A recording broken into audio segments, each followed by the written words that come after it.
Hello students, welcome to the PNT coaching classes learn easily and smartly. तो आज हम पढ़ने वाले हैं लिमिटिंग रीजेंट। तो जैसे कि स्टूडेंट्स नाम से क्लियर है कि लिमिटिंग रीजेंट में लिमिट है, यानी कि एक्चुअली रीजेंट है यहाँ पे वो रिएक्टेंट होने वाला है। ओके, एंड यहाँ पे अगर मैं बात करूँ कि वो रिएक्टेंट अगर लिमिटेड मात्रा में लिमिटेड क्वांटिटी में होगा तो उसी को हम बोलते हैं लिमिटिंग रीजेंट। एनीवेज चलिए इसको समझते हैं थोड़ा सा इन डेप्थ में। सो स्टूडेंट्स, जब हम केमिकल इक्वेशंस की प्रॉब्लम को या उससे रिलेटेड प्रॉब्लम्स को सॉल्व करते हैं तो हम ये ऑब्जर्व करते हैं कि जो रिएक्टेंट है वो रिएक्ट करता है अकॉर्डिंग, जैसे कि वहाँ पे बैलेंस केमिकल इक्वेशन दी हुई है। यानी कि मान लीजिए हमारे पास कोई एक केमिकल इक्वेशंस है जहाँ पे nitrogen gas and hydrogen gas react कर रही है एंड हमको अमोनिया गैस दे रही है। तो हम लोग यहाँ पे प्रिटेंड करते हैं एग्जैक्टली कि जो रिएक्शन हो रही है वो इस तरीके से रिएक्ट हो रही है जैसे कि एक बैलेंस केमिकल इक्वेशन में लिखा हुआ है। पर क्वाइट ऑफन ये देखा गया है, अक्सर ये देखा गया है कि जब एक्सपेरिमेंट बेसिस पे जब ये रिएक्शन करवाई जाती है तो हमेशा सेम प्रपोर्शन में सेम क्वांटिटी में रहे, ऐसा जरूरी नहीं होता है।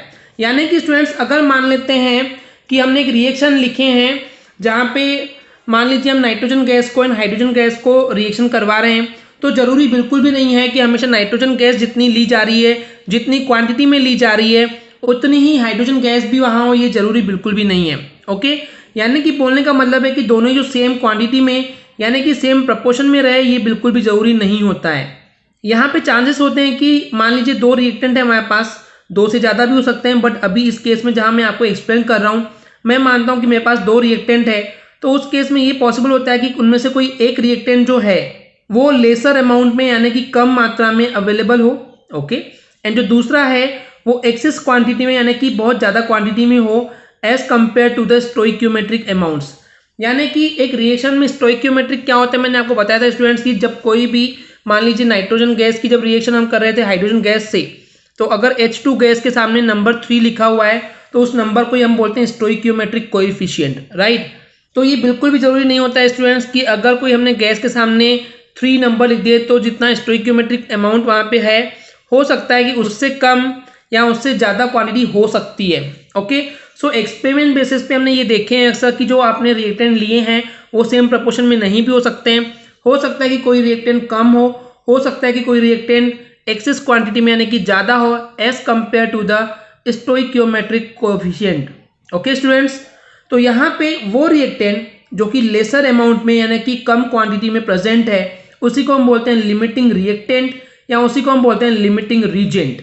ओके, तो नाम क्लियर हो गया है कि वो लिमिटेड क्वांटिटी में था as compare to the other, इस वजह से उसको यहाँ पे नाम दिया गया है लिमिटिंग रीजेंट। ओके स्टूडेंट्स, अब क्योंकि स्टूडेंट्स यहाँ पे क्या हो रहा है कि दो रिएक्टेंट है जो कि आपस में रिएक्ट करके डेफिनेट सी बात है रिएक्शन के थ्रू हमको कुछ प्रोडक्ट देंगे, पर यहाँ पे पॉइंट ये है कि उन दो रिएक्टेंट में से एक रिएक्टेंट मान लेते हैं कम क्वांटिटी में है, तो वो कम क्वांटिटी वाला जो रिएक्टेंट है वो दूसरी रिएक्टेंट से उतनी ही क्वांटिटी में रिएक्शन कर पाएगा जब तक कि वो अवेलेबल है।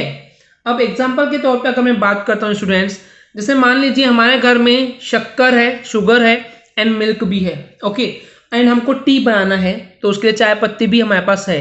तो अब आप सोचिए हमको अगर चाय बनाना है, अगर हमको 1 कप चाय बनाना है तो उसके लिए हमको 1 कप जो है वो दूध लगता है। Okay, I agree. कुछ स्टूडेंट्स यहाँ पे कमेंट करेंगे कि सर पानी मिला देंगे। मान लीजिए मेरे को बिना पानी वाले दूध की चाय पीने की आदत है, तो उस केस में आपको समझाने की कोशिश कर रहा हूँ कि मान लीजिए मुझे अगर 1 कप चाय बनानी है तो मेरे पास 1 कप मिल्क होना जरूरी है। ओके, मान लीजिए आपके पास घर पे 1 किलोग्राम ऑफ शुगर है, 1 किलोग्राम ऑफ टी है, चाय पत्ती है, तो उस केस में क्या होगा कि आप 1 कप चाय इजीली बना लेंगे। लेकिन मान लीजिए अभी यहाँ पे सब सेम प्रपोर्शन में थे, आपको 1 कप चाय मिल गई। अब दूसरा केस लीजिए, मान लीजिए आपके घर में 10 गेस्ट आ गए, 10 मेहमान आ गए हैं एंड आपके घर में जो है वो मिल्क की क्वांटिटी अभी भी 1 कप ही है। ओके, एंड आपके पास शुगर एंड टी जो है वो इनफ क्वांटिटी में है, तो फिर भी अब क्या आप 10 कप चाय बना सकते हैं क्या? Obviously answer is no, right. The reason being यहाँ पे हमारे पास जो दूध है, जो मिल्क है, वो लिमिटेड क्वांटिटी में है, जिससे हम इससे ज़्यादा और प्रोडक्ट नहीं बना सकते, इससे ज़्यादा हम चाय नहीं बना सकते। तो यहाँ पे इस एग्जाम्पल में लिमिटिंग रीजेंट क्या हो गया, वो हो गया मिल्क। तो इसका मतलब स्टूडेंट्स जरूरी नहीं है कि जो अदर रिएक्टेंट्स हैं जैसे शुगर हो गया, टी हो गया, तो ये जो है आपस में मिलकर के 10 कप चाय बना सकते हैं। It is not possible. Okay, तो यहाँ पे क्या है, जो लिमिटिंग रीजेंट है उसकी क्वांटिटी मैटर करती है एंड उसके अकॉर्डिंग ही हमको कितना प्रोडक्ट मिलने वाला है, कितनी चाय मिलने वाली है, वो क्लियर होता है। आई होप स्टूडेंट्स आपको ये एग्जाम्पल से पूरी सीन क्लियर हो गई होगी। चलिए अब आगे समझते हैं। तो वही यहाँ पे बोला गया है कि जो लिमिटेड है हमारे पास कोई रिएक्टेंट, उसका पार्टिसिपेशन दूसरे रिएक्टेंट से कैसा है एंड उसी के बेस पे कितना प्रोडक्ट हमको मिलने वाला है उस रिएक्शन में, ये भी डिपेंड करता है। चलिए इसको एग्जाम्पल से देखते हैं कि मान लीजिए हमारे पास एक मीथेन गैस है एंड हम इस मीथेन गैस को कंबशन करना चाह रहे हैं, यानी कि इसको बर्न करना चाह रहे हैं, जलाना चाह रहे हैं with the presence of oxygen and the air. क्योंकि कोई भी चीज़ को अगर आप जलाना चाहते हैं स्टूडेंट्स, तो आपको जनरली क्या होता है, ऑक्सीजन या फिर एयर की जरूरत पड़ती है, बिकॉज ऑक्सीजन या फिर एयर के अब्सेंट में कोई भी चीज़ जल नहीं पाती है। ओके, अब देखिए मान लीजिए कि आपके पास मीथेन गैस जो है वो लिमिटेड क्वांटिटी में है, पर एयर एंड ऑक्सीजन जो है वो अनलिमिटेड यानी कि बहुत एक्सेस क्वांटिटी में ऑलरेडी अवेलेबल है। तो उस केस में क्या होता है, जब हम मीथेन गैस को कंबस्ट करते हैं, जलाते हैं, तो हमको वहाँ पे carbon dioxide gas and water मिलता है। ओके, यानी कि मीथेन गैस को जलाने पे हमको carbon dioxide and the water form होती है। तो इस कंडीशन में हमारे पास कितनी कार्बन डाइऑक्साइड गैस मिलेगी एंड कितना वाटर बनेगा, ये डिपेंड करता है कि आपके पास कितनी मीथेन गैस है, not on to the oxygen. आपके पास मीथेन गैस कितनी है वो इंपॉर्टेंस रखता है यहाँ पे, उसकी क्वांटिटी कितनी है वो मैटर करता है, बजाय कि आप ऑक्सीजन को देखें, क्योंकि आपके पास ऑक्सीजन जो है वो बहुत ज़्यादा मात्रा में एक्सेस क्वांटिटी में है, लेकिन मीथेन गैस जो है आपके पास लिमिटेड है। तो जितनी मीथेन गैस होगी उसके हिसाब से ही आपके पास carbon dioxide gas and the water form होने वाला है। तो यहाँ पे जो लिमिटिंग रिएजेंट है वो मीथेन गैस है एंड जो अदर रिएक्टेंट है वो हो जाएगी ऑक्सीजन या फिर air. Okay students, I hope आपको ये लिमिटिंग रीजन समझ में आ गया होगा। चलिए अब बात करते हैं न्यूमेरिकल क्वेश्चन के बेस पे, जहां से आपको ये चीज़ और भी ज़्यादा क्लियर होगी। तो इस एग्जाम्पल 1.44 में बोला गया है कि मान लीजिए आप 50 किलोग्राम नाइट्रोजन गैस है आपके पास एंड 10 किलोग्राम जो है वो हाइड्रोजन गैस है एंड आप इन दोनों को मिक्स कर रहे हैं ताकि आप अमोनिया गैस को प्रोड्यूस कर सकें, अमोनिया गैस को बना पाए। Okay, NH3 is here ammonia. So calculate करना है आपको मास ऑफ NH3 फॉर्म्ड। तो आपको यहाँ पे बताना है कि अमोनिया गैस जो है, जो NH3 गैस है, वो कितनी बनेगी। इसके अलावा आपको यहाँ पे आइडेंटिफाई करना है कि जो लिमिटिंग रीजेंट है इस पूरे प्रोडक्शन में, यानी कि जब आप प्रोडक्शन कर रहे हैं अमोनिया का, तो कौन सी गैस यहाँ पे लिमिटिंग रीजेंट होगी। ओके, क्वेश्चन क्लियर है स्टूडेंट्स। ओवरऑल इन समरी में आपको क्वेश्चन रिवाइज करवा दूं कि नाइट्रोजन गैस आप 50 किलोग्राम ले रहे हैं एंड हाइड्रोजन गैस जो है वो 10 किलोग्राम ले रहे हैं, इनको मिला करके आप अमोनिया गैस बनाना चाह रहे हैं। अब यहाँ पे रिएक्टेंट कौन कौन से हो जाएंगे, रिएक्टेंट होंगे nitrogen gas and the hydrogen gas. अब आपको यहाँ पे सबसे पहले पहचानना है कि यहाँ पे लिमिटिंग रीजेंट जो है वो कौन सा है, नाइट्रोजन गैस है या फिर हाइड्रोजन गैस है, पहला क्वेश्चन। सेकेंड क्वेश्चन है कि आप अमोनिया गैस जो आप प्रोड्यूस कर रहे हैं उसकी क्वांटिटी कितनी होगी, हमको कितनी अमोनिया गैस मिलने वाली है। ओके, तो इस न्यूमेरिकल क्वेश्चन को सॉल्व करने के पहले मैं आपको एक बात बताना चाहूंगा कि अगर हमको जज करना है कि लिमिटिंग रीजेंट जो है वो कौन सा है, पता करना है, तो उसके लिए एक फॉर्मूला होता है और ये फॉर्मूला ये है n अपॉन स्टोइकियोमेट्रिक कोएफिशिएंट। यहाँ पे n क्या है, नंबर ऑफ मोल्स है, अपॉन स्टोइकियोमेट्रिक कोएफिशिएंट जो है वो तो आपको पता ही है। ओके, अब यहाँ पे जितने भी रिएक्टेंट है हमारे पास, जितने भी रिएक्टेंट है, जैसे इस न्यूमेरिकल एग्जांपल के पॉइंट ऑफ व्यू से हमारे पास दो रिएक्टेंट है, एक नाइट्रोजन गैस है और एक हाइड्रोजन गैस है।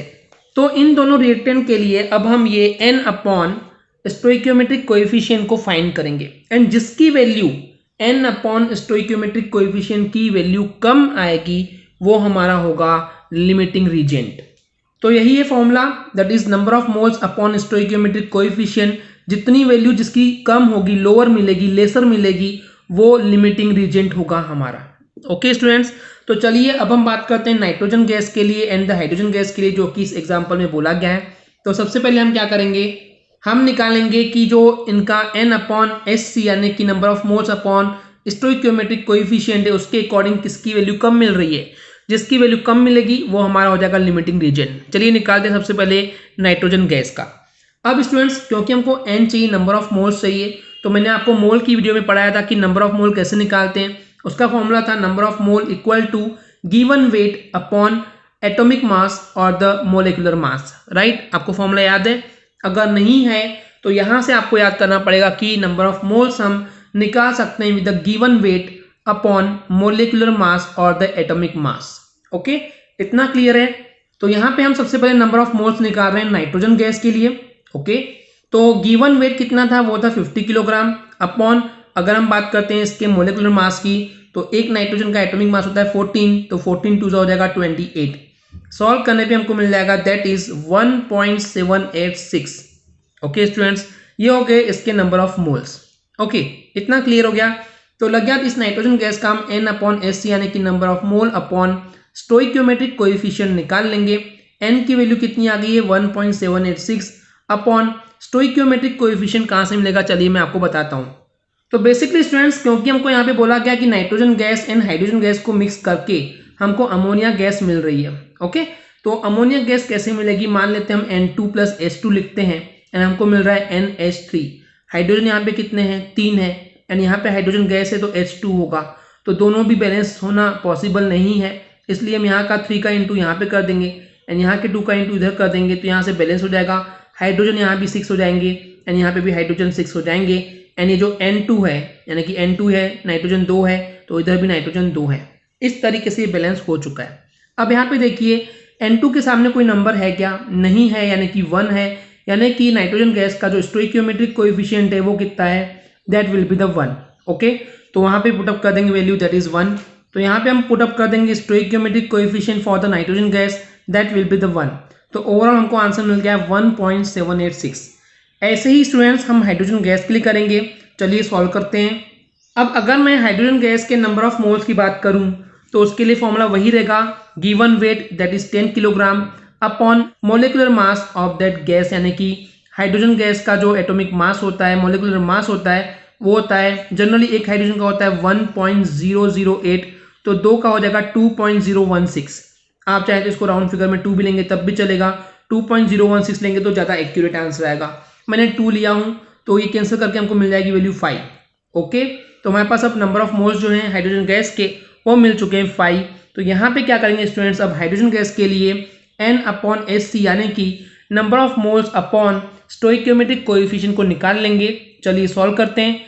N की वैल्यू थी 5 एंड अभी जो इक्वेशन हमने दिखाए थे वहाँ पे हाइड्रोजन गैस जो है वहाँ पे 3 मोल लग रहे थे, तो स्टोइकियोमेट्रिक कोएफिशिएंट हो जाएगा 3, तो 5/3 सॉल्व करने पे आंसर आएगा 1.667। ओके, तो अब यहाँ पे आप एक चीज देख पा रहे हैं स्टूडेंट्स कि यहाँ पे नाइट्रोजन गैस का जो ये रेशियो था वो था 1.786 एंड हाइड्रोजन गैस का है 1.667। दोनों में से जो लेसर वैल्यू मिली है वो मिली है हाइड्रोजन गैस की, तो इस केस में हाइड्रोजन गैस जो होगा हमारा लिमिटिंग रीजेंट होगा। तो सबसे पहली चीज हमने हाइड्रोजन गैस को लिमिटिंग रीजन आइडेंटिफाई कर लिए हैं, तो इस क्वेश्चन का पहला पार्ट सॉल्व हो चुका है। तो चलिए अब देखते हैं कि यहाँ पे जो अमोनिया गैस प्रोड्यूस होने वाली है वो कितनी प्रोड्यूस होने वाली है। तो बेसिकली स्टूडेंट्स रिएक्शन यही थी कि N2+3H2 gives us the 2 moles of the ammonia gas. So question यहाँ पे स्टूडेंट्स अब ये है कि हमको बताना है कि कितनी अमोनिया गैस प्रोड्यूस होने वाली है। तो यहाँ पे क्या होगा, हम नाइट्रोजन से डील नहीं करेंगे क्योंकि वो लिमिटिंग रीजन नहीं है। लिमिटिंग रीजन के केस में हमको लिमिटिंग रीजन के रिस्पेक्ट में ही अमोनिया गैस कितनी प्रोड्यूस हो रही है हमको आइडेंटिफाई करना होगा। ओके, अब क्या करने वाले हैं स्टूडेंट्स, हम सबसे पहले इसमें जो है मोलिकुलर मास निकाल लेंगे हाइड्रोजन गैस का एंड अमोनिया गैस का। तो यहाँ पे एक हाइड्रोजन का एटॉमिक मास होता है 1 एंड यहाँ पे 6 है ओवरऑल, तो 6 ग्राम हो जाएगा। ऐसे ही यहाँ पे नाइट्रोजन का एटॉमिक मास होता है 14, तो 14 प्लस हाइड्रोजन का होता है 1 तो 3 हो जाएगा, तो 14 प्लस 3 17 एंड 72 हो जाएगा 34 ग्राम। ओके, तो इसका हमने ग्राम एटॉमिक मास या ग्राम मोलिकुलर मास निकाल लिए हैं। यहाँ से हम फाइंड करेंगे कि कितना अमोनिया गैस प्रोड्यूस होने वाला है। ओके, तो हमको पता है कि 6 ग्राम जो है हाइड्रोजन वो हमको देता है 34 gram of the ammonia. Okay, तो 1 ग्राम ऑफ हाइड्रोजन कितना देगा, दैट विल बी द 34/6। पर हमको निकालना है, क्वेश्चन में बोला है कि 10 किलोग्राम्स के लिए, तो 10 का इंटू कर लेंगे एंड सॉल्व करने पे 34/6 इंटू 10 को जब सॉल्व करेंगे तो नियरली आंसर आएगा 56.5 किलोग्राम। ओके स्टूडेंट्स, तो इस तरीके से हम सिंपली किलोग्राम में जो है आंसर निकाल सकते हैं कि अमोनिया गैस जो है वो नियरली 56.5 के आसपास हमको प्रोड्यूस होकर के मिलने वाली है।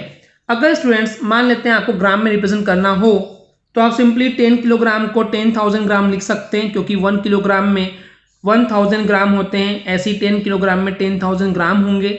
तो उस केस में आप सॉल्व करेंगे तब भी आपको आंसर नियरली उतना ही मिलेगा, दैट इज 56600 ग्राम, यानी कि नियरली 56.6 या फिर आप बोल सकते हैं 56.5 के आसपास नियरली अप्रॉक्सीमेट आपको इतनी अमोनिया गैस मिलने वाली है। ओके स्टूडेंट्स, आई होप आपको क्लियर हो गया होगा। अगर आपको हमारी वीडियो से कुछ भी सीखने मिला या नॉलेज मिला तो प्लीज़ हमारे चैनल को सब्सक्राइब कीजिए एंड वीडियो को लाइक ज़रूर करें। आज के लिए इतना ही, थैंक यू।